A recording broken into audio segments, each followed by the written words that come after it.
There are no easy solutions, but that's where everyone must come together to tackle this enormous problem. Sri Lankans must make efforts to continue on their way out of the crisis while supporting the less fortunate. The global community must support Sri Lanka in this effort so that it can once again be on a path of strong and inclusive growth.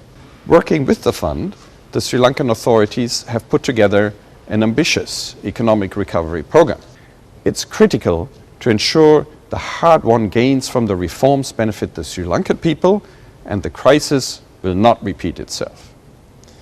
The authorities have committed to improve public financial management and strengthen the anti-corruption legal framework. In addition, the IMF will assess governance and corruption vulnerabilities and provide recommendations. We at the IMF look forward to working closely with the people of Sri Lanka for a brighter future for all.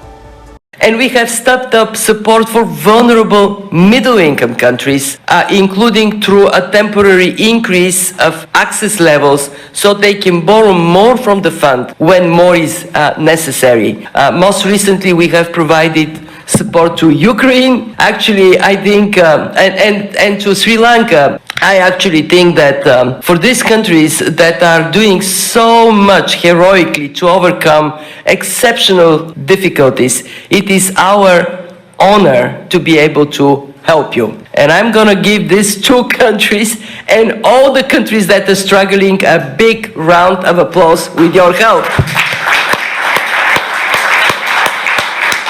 Stay firm in the face of difficulties. You have your friends and you have your IMF. We think of the IMF, and I believe rightly so, a source of stability in turbulent times.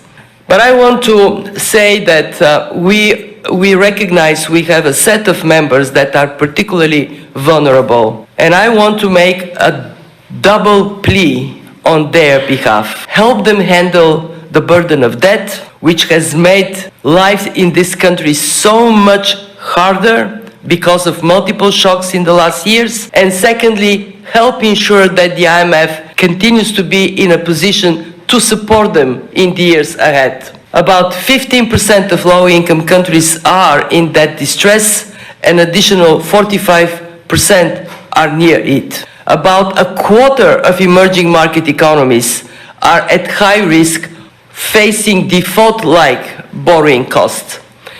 And this has raised legitimate concern about the potential wave of debt restructuring cases and how to handle them at a time when current restructuring has proven to be difficult with costly delays